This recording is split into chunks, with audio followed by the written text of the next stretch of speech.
a special short course on easy category theory. I hope we all agree at the end of the course. So let me just briefly introduce Professor Colin McLarty to you. Colin is the Truman P.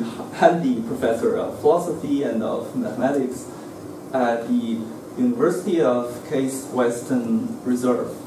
And probably many of you are not so familiar with this university. I just want to mention one fact, that they have 16 Nobel Prize winners.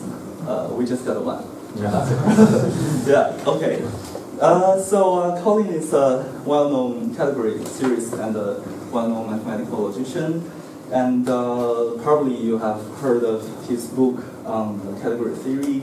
And he's also a leading philosopher of mathematics, and in particular, he's the current president of the Association of Philosophy of Mathematics. Perhaps you have seen, you also published one article in Chinese, I suppose. A translation. A translation on Fermat's last theorem and logic and the number theory. He's also an editor of Journal of Symbolic Logic, and Colin has a really broad interest, including history of mathematics and also about mathematicians like Grothendieck and many others. And we met last year at the Beijing Normal. And we thought, okay, maybe it's good to have some introductory course to category theory because, Colin said it's very easy and you can teach it in a couple of hours. Then Feng Hui and I said, okay, then shall we try? Yes. So, Colin likes teaching a lot, and almost every summer he comes to here and there teach philosophy or mathematics and philosophy of mathematics. And he's also a frequent visitor to China. This is his eighth visit to China, and he actually can speak a bit of Chinese, so don't say something bad in Chinese. Pretend not to. I don't know any of the bad things. Yeah, you only know. Okay, so I'm really glad that Colin has time to prepare some special slides for this group of logicians and philosophers and some mathematicians. So let's welcome Colin.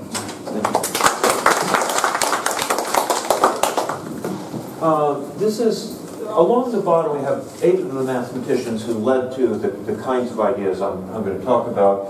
The first 4, this is George Bernard Riemann, a fantastically innovative mathematician, no real interest in logic or foundations, but a powerful interest in how spaces transform into each other, and one of the originators of the problems that first led to category theory. Richard Dedekind, who his algebra and his complex analysis both gave further impetus to creating these ideas. Georg Cantor, of course, the inventor of the chief inventor of set theory. Dedekind also, but Cantor. Now, none of these people were interested in what we mean by formal logic, but certainly Cantor is an important logician from our point of view.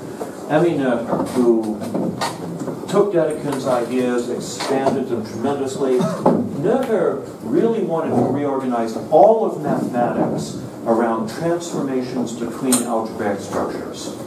It's not about solving equations in algebraic structures. It's not about solving equations, say, in number fields. It's about looking at transformations of vector spaces over number fields into each other. So she wanted to reorganize it all in the famous homomorphism and isomorphism theorems.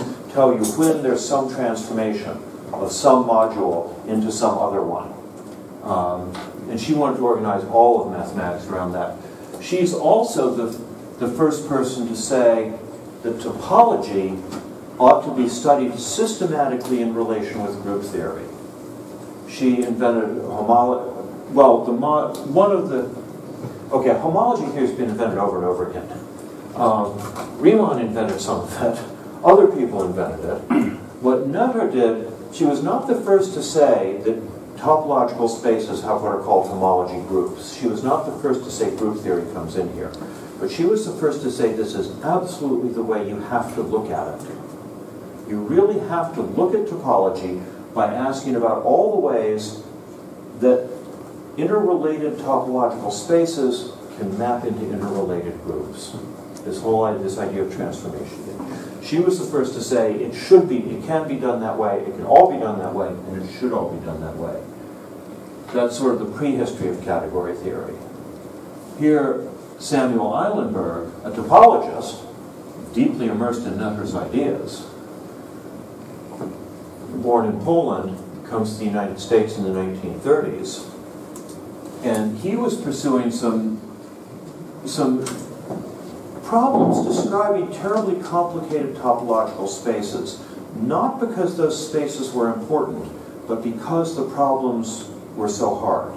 Solomon Lefschetz had said, if you can solve this problem, you'll have understood how we should really be doing things.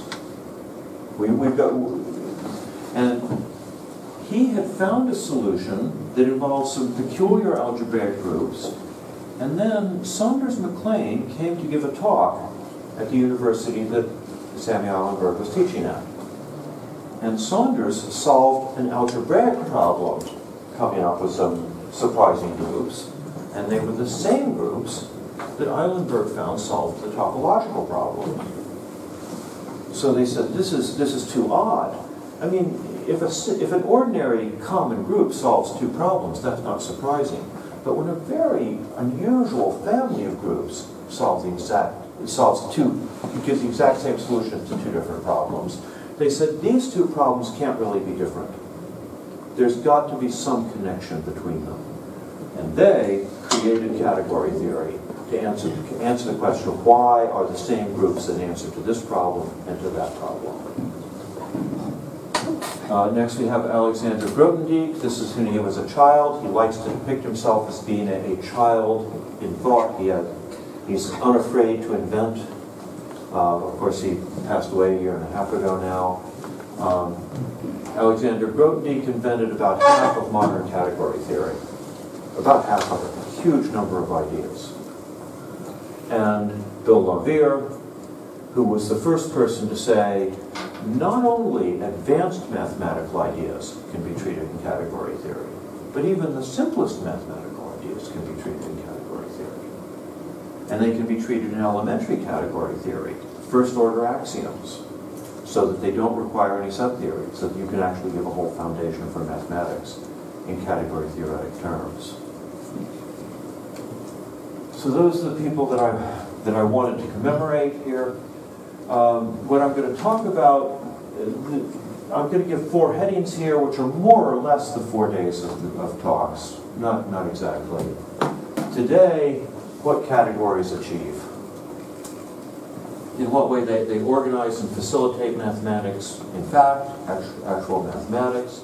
Of course, we can't learn all about how they do this until we learn the theory itself.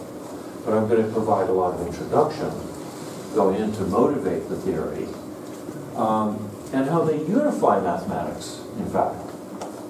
I think a lot of philosophers of mathematics especially think that modern math has become very specialized. It is true that in a world with maybe, 10,000 serious research mathematicians working, nobody can read all that work. But a fair number of people actually have a pretty good grasp. They can't read everything. Top mathematicians do not regard mathematics as very specialized and fragmented. They regard it as quite unified. And I'm going to mention how category theory is a large part of why it's unified. And foundations, logically. The reason I say organize and facilitate math, in fact, mathematicians actually use it. Unify math, in fact. Foundations, of course, a lot of mathematicians don't care about foundations. But logically, yes, we have logical theories here that serve as foundations. that foundationalists and logicians can study. So mathematics does that. I won't really get much to foundations today. That's for the fourth day. It's really detail on foundations, because foundations is, you can treat it easily, and this is interesting, or you can get serious, and it's just inevitably complicated and deep. So for the fourth thing, that. The second heading, definitions, the Eilenberg and Klein category axioms. These are, the category axioms say, look at structures in relation to one another. Don't look at this group and that group. Look at the category of groups and their maps to each other. Don't look at this topological space and that one. Look at the category of topological spaces and their relations to each other. The axioms say what it is, what kinds of relations we're talking about. What do we mean by a category? Functors, well, now that we've decided to study structures in relation to each other and use categories, we ought to study categories in relation to each other. Functors are those relations. Functors are the maps of categories. And natural transformations, we're very serious about this. We want to study things by their relations to similar things. We're going to study functors by their relations to each other. Not only in pure category theory do we want to say, to study a functor, you have to look at a category of functors. But also in practical mathematics, the most interesting of these to most mathematicians are the natural transformations. In fact, that's one measure of how category theory is easy. You should think of category theory as like a spreadsheet, like an Excel spreadsheet. It just organizes things. It's just a category theory is just a framework for organizing things. Now examples, we'll look at some categories, category of sets, category of groups, topological spaces. The question of, are these too big? They're too big in some ways, not in other ways. They're too big to be sets in standard set theories. We'll look at examples of functors. I hope to talk about Riemann and the fundamental group as an example of a functor. We'll see how that goes, what background people have. Natural transformations, I'd like to do that on the fundamental group too, but it'll depend, we might just do it on other things. And then foundations and philosophy, I will describe the elementary theory of the category of sets, both as it occurs in actual math textbooks without the name. No textbook says we're using the elementary theory of the category of sets. But in fact, the axioms appear in textbooks. And then Lovier's actual axioms. The category of categories is foundation, also in math textbooks and also in Lovier's axioms. Both of these are first-order axiomatic theories, so they don't presume any other foundation. Well, I think John Mayberry is right that any foundation presumes actual understanding. That formalized axioms can't be your real foundation of mathematics. But we can articulate our understanding in formalized axioms for the category of sets or for the category of categories without first articulating them in some other foundational way, something like Frankel set theory. Anatopos theory. The Grothendieck version, which was created to solve problems in algebraic geometry, where it has worked. And then the Lovier-Tierney axioms, first-order axioms, that were surprisingly simple. And philosophical transfer, how I hope this is transforming the subject of philosophy. Why is there a philosophy of mathematics at all? This is the title of an Ian Hacking book, but I think it's a good title. What is this to do with philosophy? And analytic metaphysics. What does this suggest for applications in philosophical logic outside philosophy of math? The category axioms are too simple. These are the category axioms, and they're unreadable in this form. If you haven't already seen them, you should not expect to understand this. They're just, on the one hand, what you can do is look at this and say, this is a lot simpler than the Zermelo-Frankel axioms. This is simpler than the Peano axioms. It is radically simpler than either one. These axioms have no logical strength at all. These axioms imply nothing beyond there exists a thing. They're an organizing framework. You have to add other input to get anything out. So I'm not going to start by giving the axioms. We'll get to the axioms later today or tomorrow. We're not going to start with them. I want to start by pointing out category theory is not a subject like set theory. It's not that kind of thing. You have many different axioms for set theory, but most of them aim to describe the universe of sets. We've got one idea that there's a universe of all sets, and we're trying to describe the universe of all sets. A set is basically a discrete collection. It has an algebraic structure, a topological structure, and now maybe it has a membership relation, or maybe it has a type structure, but very many axioms for set theory, they're all trying to describe sets, the same subject matter.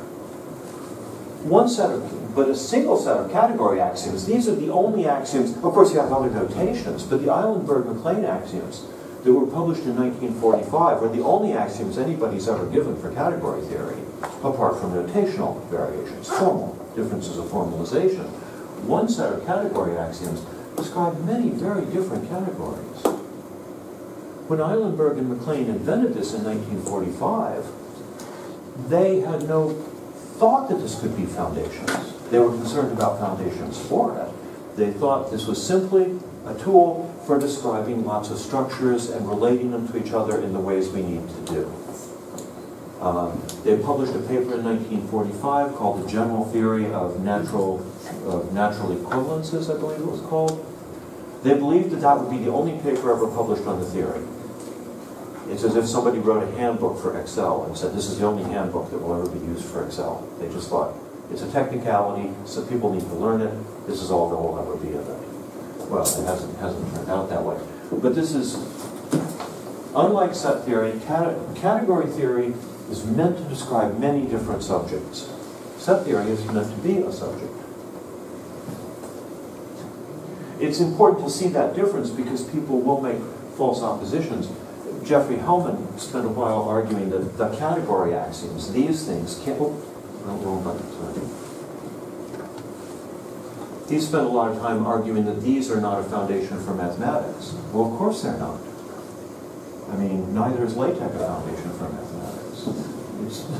No, but things you can write in LaTeX are foundations of mathematics, and things you can say using these axioms are foundations for mathematics.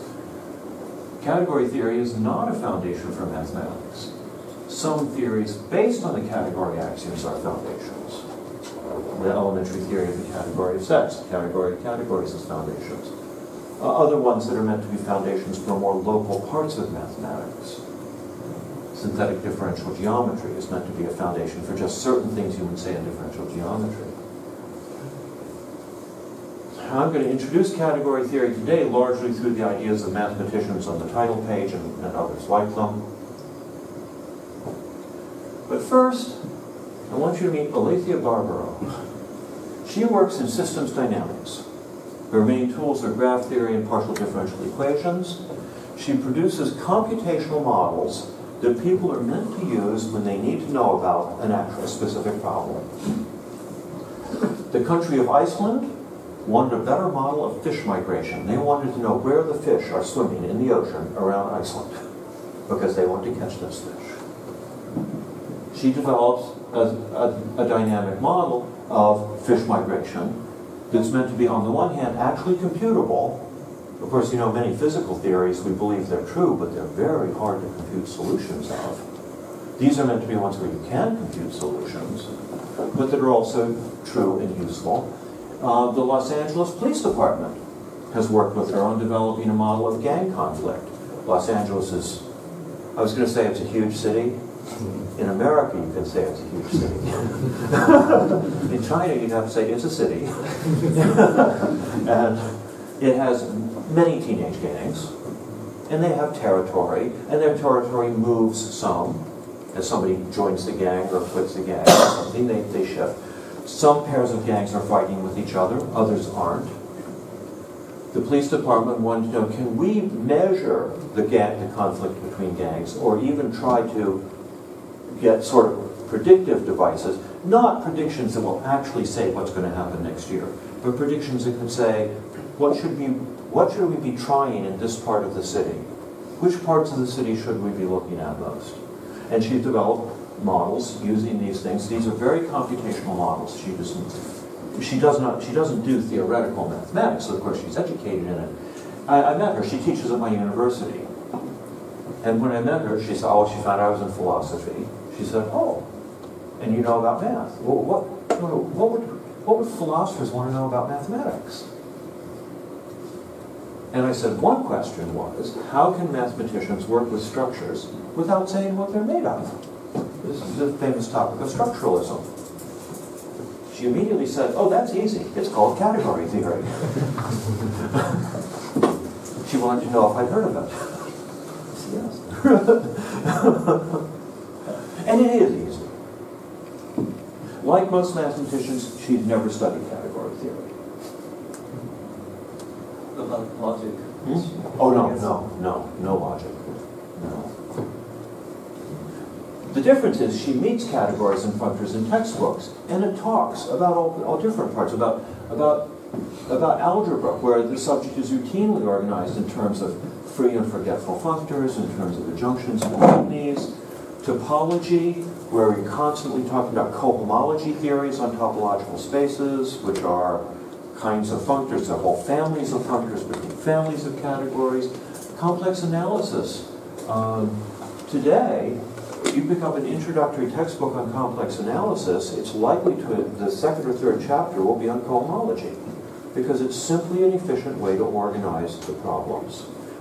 Cohomology requires defining a certain number of categories and functors. And if you ask the author of the complex analysis textbook, are you using category theory? They'll probably say, no, I don't use category theory, I just use some categories and functors. Well, they use them. Functional analysis, which Grothendieck actually revolutionized in the 50s, algebraic geometry. And here's the difference from logic, because she doesn't meet formal logic. She meets categories and functors in lots of talks. Formal logic she would meet if she went to a philosophy of math session or a logic session.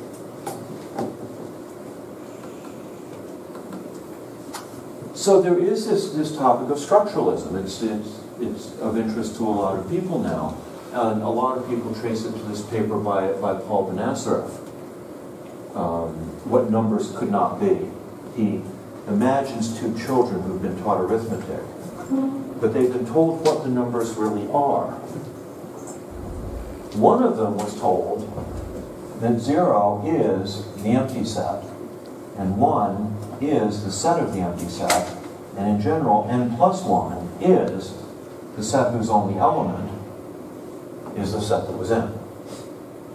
The other has been told that 0 is also an empty set. No need to draw that. Also empty set.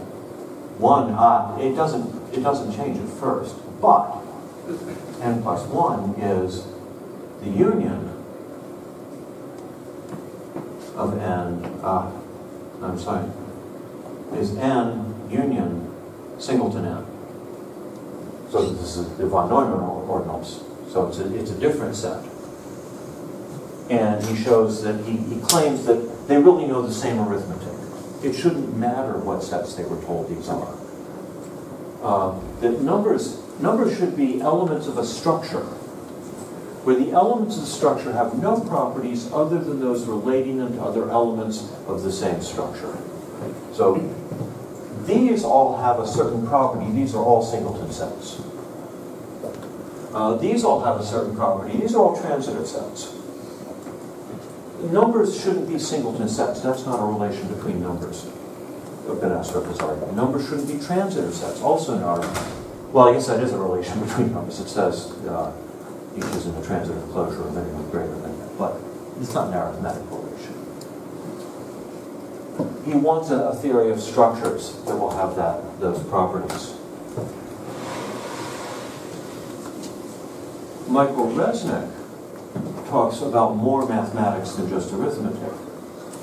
Michael Resnick says, for some time, mathematicians have emphasized that mathematics is concerned with structures involving mathematical objects, and not with the internal nature of the objects themselves. We are not given mathematical objects in isolation, but rather in structures.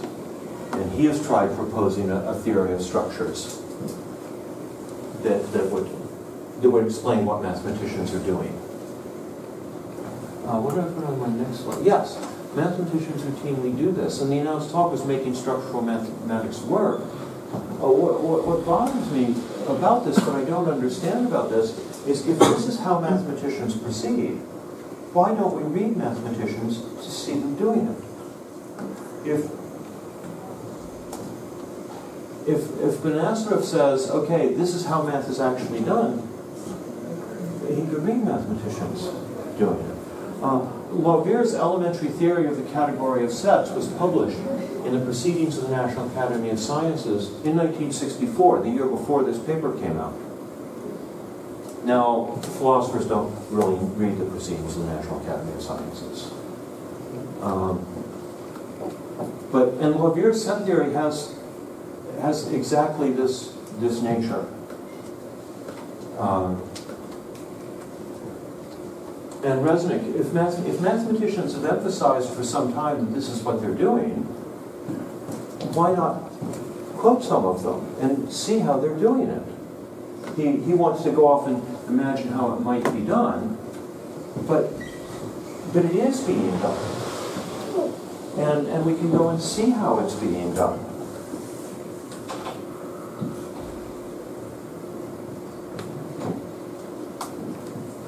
Category theory is how it's done, in fact.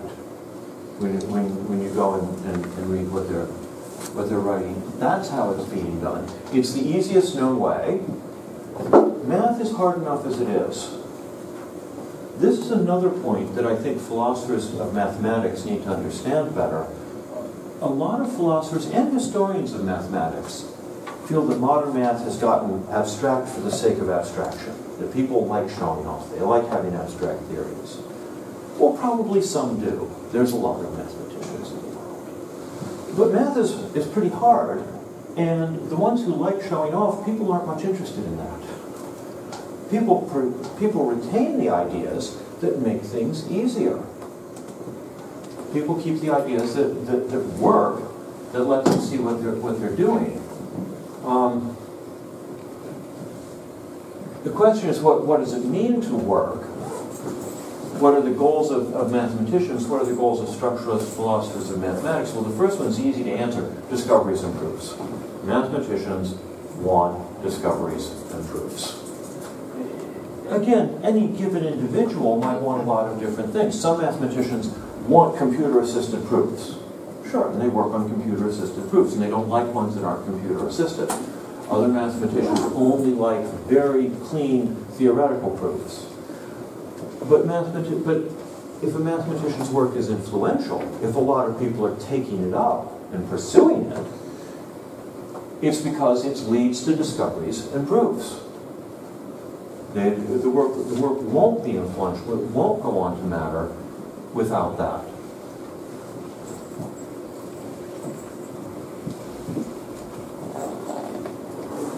Working methods in mathematics need to be practical and rigorous. They need to be practical to produce discoveries. They need to be things you can actually do. And they need to be rigorous to produce proofs. Again, I think philosophers of mathematics often underrate the importance of proofs. They often think mathematicians are just practical and don't care about rigor. Well, it's true that lots of mathematicians don't care about formal logic. In fact, there's even kind of a fashion of disliking formal logic. I've run into a problem with some mathematicians who they don't want to know any logic, and so they don't know any logic. But because they don't want to know any, that's the same as knowing all they want to. They know all the logic they want to know, which is none. And they confuse that with knowing all the logic there is. They feel that they're great experts because they don't want to know much of it. Because there are genuine questions of logic, as people here certainly know, and they don't always get respected by some mathematicians. Overall, logic is, I was surprised, logic gets pretty good respect in math journals compared to various fields, but it's not numbered. It's not But today, sheer practicality demands very high rigor. You simply can't give proofs of modern results without rigorous methods. Wiles's proof of Fermat's last theorem takes 100 pages. That's not a long proof. But when you read it, proves only key new steps. Half of that paper is references. I mean, but in terms of number of characters set on the page, half of that paper is references to other things. About 40 major references, which are also long, and which also have references. The truth is that when Wiles presented that proof, there were maybe about a dozen mathematicians in the world who were fairly familiar with the tools, who were able to say, yes, were able to say with authority, yes, I think this is a correct proof.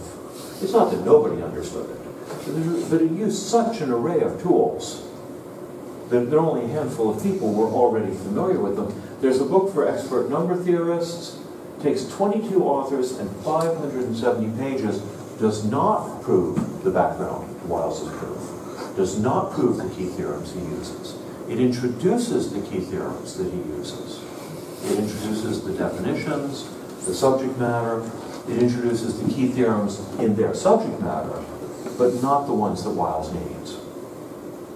And I should say, when Wiles gives a reference, this is a paper for experts. This is not an expository paper for graduate students.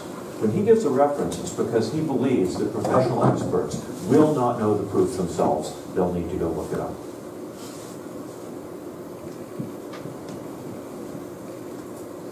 So every theorem has to be concise and fully explicit out of any context.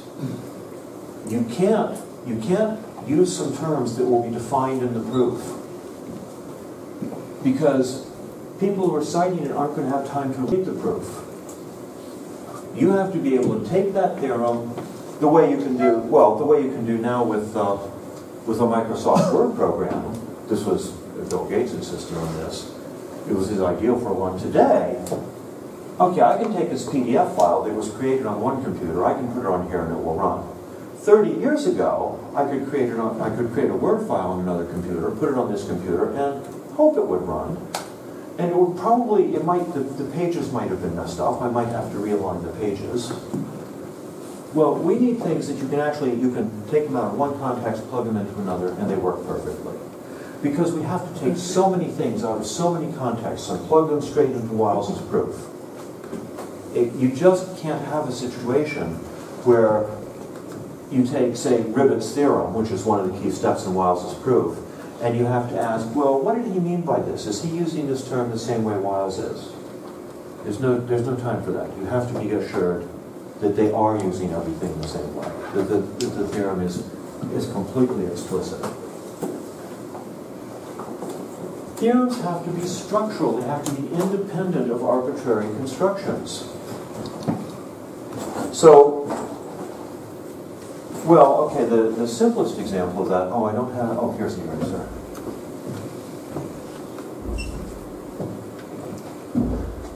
Your theorems in arithmetic cannot depend on which realization of the natural numbers you use, to take a really simple example. But more than that, your theorems in cohomology can't depend on which realization of the cohomology groups you used. There are lots. These different ways of defining natural numbers, these only occur to logicians. But when you start defining the cohomology groups of a topological space, there's lots and lots of different definitions. There's lots and lots of different constructions. And even if you could get mathematicians to say which construction they're using, you're not going to get 30 mathematicians to agree on which construction to use. So then, for your proof to work, if you're going to take some from this source and some from that and some from that, now you have to prove that these different theories are all equivalent. And in the 1930s, this was a huge problem. Cohomology methods in topology were standard, they were widely used, but there were many different definitions, the experts all thought, you know, I think these definitions are all equivalent, at least in ordinary cases. There's Durand cohomology, there's check cohomology, there's singular cohomology. And I think they normally agree. They don't all agree on certain kinds of topological spaces. Some of them agree on all topological spaces. This was chaotic, and it was a problem. People couldn't cite each other's results because they weren't sure which results worked for which theory. The solution to that problem was, in fact, the Eilenberg-Steenrod axioms for homology and cohomology. They found what was structurally common to all these different cohomology theories, and over what domain it was common, because remember, these theories didn't agree on absolutely all spaces, but they found an extensive domain in which all of these gave naturally isomorphic results. I hope that idea is, people seem to be following. I hope that they gave isomorphic results, but it wasn't just that the result each time was, if I did this method or that method, I got isomorphic results. It was somehow naturally isomorphic. This isomorphism should spread out over lots of cases. And yet it wasn't understood at first. But Eilenberg and Steenrod came up with a structural description of cohomology that you can now say, no matter what nuts and bolts you use, no matter how you construct your cohomology groups, if it has this set of structural properties, the results will be naturally isomorphic to any other theory that has these structural properties. So proofs, we need to go through those structural properties. We can't worry about the nuts and bolts in the theorem. The theorem can't worry about nuts and bolts. Now maybe the proof of a theorem can, as long as you know the theorem itself does not, so other people can use that theorem without worrying which nuts and bolts you used. A theorem about the natural numbers might depend on a detailed set theoretic representation. Most theorems in number theory don't. It could. But if it's really about the natural numbers, the theorem doesn't depend on that, just the proof does. Theorems have to be structural, independent of arbitrary constructions, so that you can take them out of one context and put them in another and know that they still apply. There's no hope of getting all mathematicians to use the same cohomology theory, the same nuts and bolts. It's not going to happen. So you need to know that the theorem, that those cancel out in the theorem, that the theorem doesn't depend on which you pick. Methods must handle structures at every level the same way. Again, these proofs are long, they're hard to follow. You can't be handling things one way at one level and the other way at another level. We need to make different levels look as much as possible alike. And I want to say, I'll return to this in the fourth lecture. I want to say, especially to philosophers of mathematics, these are not ideal philosophical concerns. These are not logicians' concerns. These are what it takes to make any given conference of the International Congress of Mathematics work. These people will not be able to talk to each other if their proofs don't have this kind of unity. Their proofs currently do have this kind of unity because it wouldn't be possible otherwise. I mean, I'm sure you could have the Congress without this, but it wouldn't be proven the results it is now. So I'll come back to that in the fourth lecture. I want to give this a quote from Barry Mazur. Barry Mazur, mathematician at Harvard. In 2000, he accepted the Steele Prize in Mathematics. I think Mazur is mostly considered a number theorist. But as he says, I came to number theory through the route of algebraic geometry and before that, topology. He came into number theory from those other subjects. He was originally interested in topology, but topology led him into algebraic geometry because there were these questions coming up in algebraic geometry about the topology of algebraic varieties.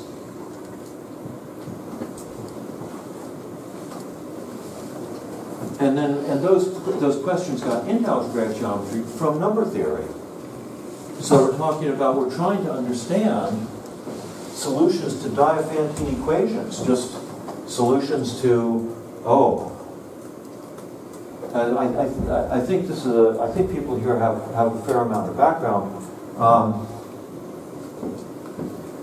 So, well, I mean, of course, the most famous Diophantine equation, well, I'll use it AB. A to the n plus b to the n equals c to the n, where we want whole number solutions and n greater than 2. Oh, and we want AB not equal to 0.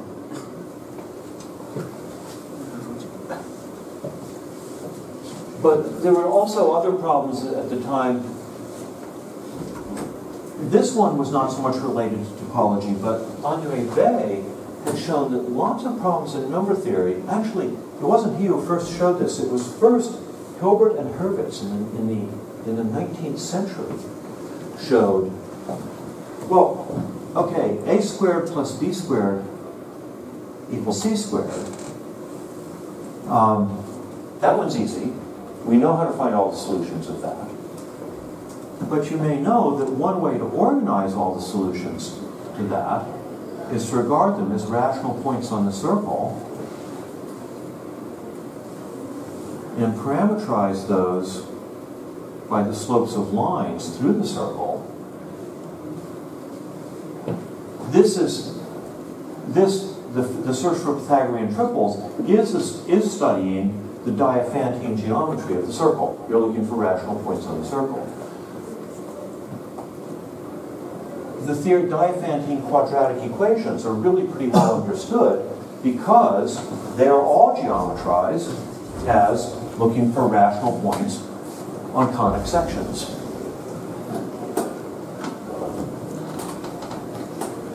But Bayan said, okay, let's look at complex curves defined by cubic equations. Topologically,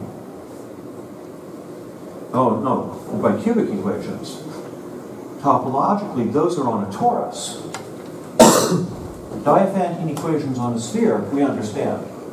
That's quadratics. Not only quadratics, but also singular cubics and highly singular quartics, highly singular fourth degree equations, also understood, because they can all be parameterized by points of a conic section.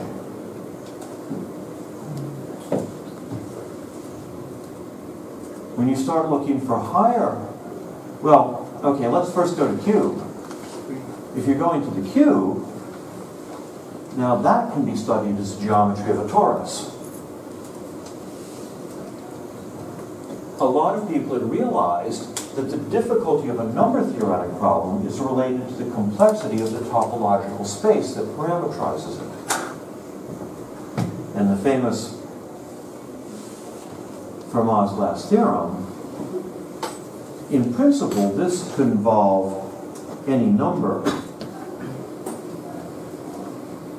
of bodies. But you know, the strategy that proved it was to change this into a different equation that was cubic. It was an elliptic equation.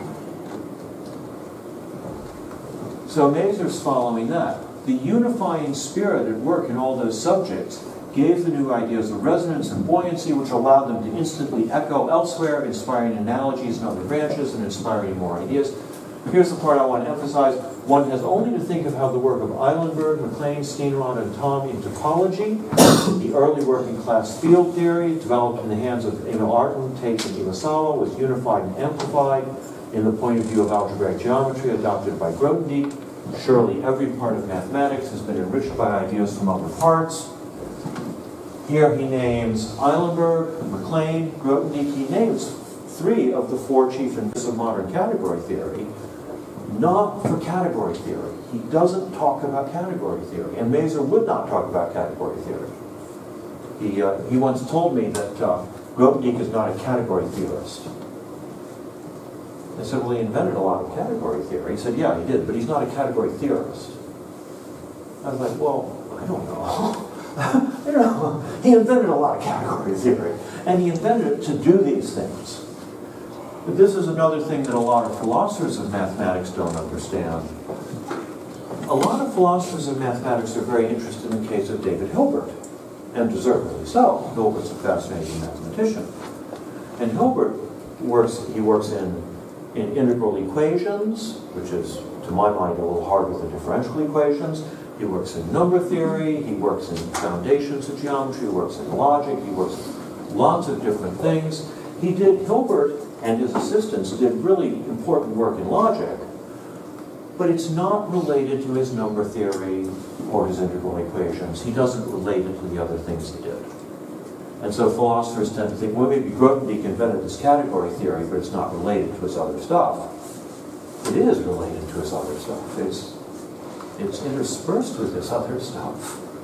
It's how he presents the other stuff. Yeah. So I like it that 3 of the 4 founders of category theory are here, not for category theory, but for what they did with it. Because category theory works. Surely every part of mathematics has been enriched by ideas from other parts.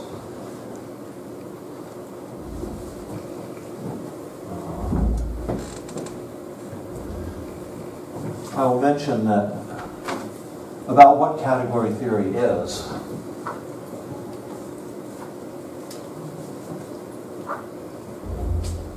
Oh, I'm sorry. In 1972, I was at a lecture by Peter Hilton at the Case Math Department, and Hilton said, consider a group homomorphism. This is 1972. And a bunch of mathematicians said, ooh, category theory, because he put an arrow on the board. In 1972, that was category theory, to go putting arrows on a blackboard. Well, it's not so today. Today, well, I'll leave that up. Somebody can come in and say, consider 2 exact sequences of groups.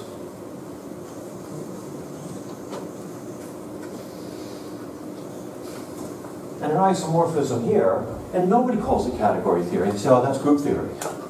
That's how we do group theory. To mathematicians, if you ask mathematicians, oh, I think this is about set theory. If you ask mathematicians, do you use set theory? They understand set theory to be the investigation of large cardinals. They say, no, I don't worry about that stuff. If you ask them, do you use category theory? They'll say no. Category theory in most math departments is not understood to be the use of categories and functors in commutative diagrams. It's understood to be excessive concern with categories and functors and commutative diagrams. When you ask a mathematician, do you do category theory, they hear you saying, do you spend all your time worrying about categories and functors? And of course they'll say no. Of course they don't. But really, these ideas really have spread everywhere. It is the way the subject is being done now. And so maybe this makes a good place to take our first break. Yeah. Okay. Yeah. 10 minutes? 10 minutes, yeah. 局长，这个是不是要停一下，或者再重新录？可以10分钟，无所谓，就暂停吧。可以停一下，不，暂停。咋暂停？没有暂停吧？直接停啊？对。那你就停了。停了。嗯。